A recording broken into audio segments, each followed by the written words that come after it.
What we have seen, and kind of the idea that we've come up with, is that new investors into the cannabis space are used to a certain level of due diligence, vetting, public relations issues, the like.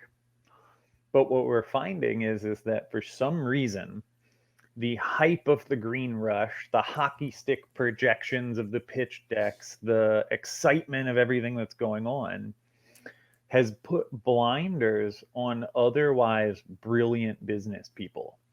And they just wholeheartedly believe the hype, because here's my favorite. Oh man, I'm going into Alex Jones territory, and it's okay. The data that is being used to support most of the cannabis industry, in my opinion, is flawed from the start. So in any other industry, nearly any other industry, I'm sure there's a few niche, very small, weird things that I don't know about, but any major industry, we have two things that we don't have in cannabis. We have the U.S. Department of Labor here in the United States, and we have the Small Business Administration. Those two things monitor employment levels. They monitor total size of the industry. They monitor a lot of things we don't have the ability to monitor because it's all Schedule 1. So what we as the cannabis industry have done is created a litany of data companies, and we could name a bunch of them. It doesn't really matter. The problem is that all of them are funded by the same funds that fund the cannabis companies themselves. That's a problem. Because now, what other answer would they have but to give positive projections of growth for the industry? Because in order for them to get money, the companies they're supporting have to get money. It's exactly what I was getting at with the whole, their stock trading. We're not actually growing an industry. We're growing an industry on top of an industry, if that makes sense. Like, you ever seen that movie, The Big Short? About the real estate Yes, boom? I saw it. Yes, saw it one time. So they go in and they meet with this guy, and he talks about this whole thing. He's like, well, we created synthetic CDOs.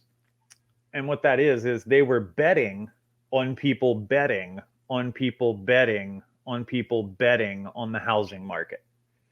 So a $10,000 deal, for example, could become $1 million economy of bets, cross bets, hedges. You get where I'm going with that, right? The entire global cannabis industry, in my opinion, is set up in a very similar way. And a really great example to kind of illustrate that would be the recent purchase of Bluma Pharmaceuticals, aka One Plant, again, here in my home state of Florida. Just as an aside, I only use Florida because we are the roadmap of how all of this stuff is broken, not because I live here. You can also see it in other states. It just happens to be that I live in the state that is most broken. So back to the Bluma Pharmaceutical purchase. Here in Florida, we have a website called Know the Facts MMJ that gives us monthly updates on basically everything the current licensed producers in Florida are doing, right? So like we have 22 licenses, but I can tell you only 11 are actually producing because the other 11 have 0 dispensed milligrams, right? So they're not doing anything despite having a license. Out of those 11, Bluma Pharmaceuticals, by the last update, was dispensing approximately 1 million milligrams of THC a month. They had 7 retail locations and something like 50,000 square feet under canopy growing, right? Huge operation by any other terms. Outside of Florida, that's $50-60 million max. Here in Florida, they just got bought for $213 million. But I can go and look at a company like Trulieve, who's also here. They have 62 million milligrams of THC a month dispensed. They have 72 locations. So they're 62 times the amount of sales in 10 times the amount of locations. I don't know how big their grow facility is, but the last numbers I was reading is hundreds of thousands of square feet. So I'm no math guy. I am not a CFO. I am not an MBA or a CPA or anything like that. But when I look at that, so you're telling me a company with 62 times the amount of sales and 10 times the amount of stuff.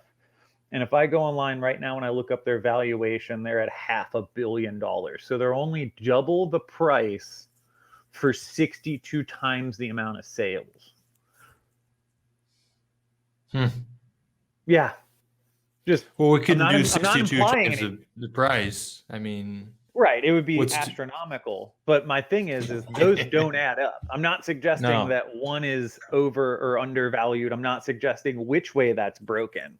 But just the fact that that's how it lays out is broken. I mean, you can even look at it where 2 years ago, a license with zero infrastructure attached to it sold for $53 million just for a piece of paper, just to say you could. And as far as I know, that company is still at 0 milligrams a month dispensed 2 years and some change later. But the value of the license has probably gone up.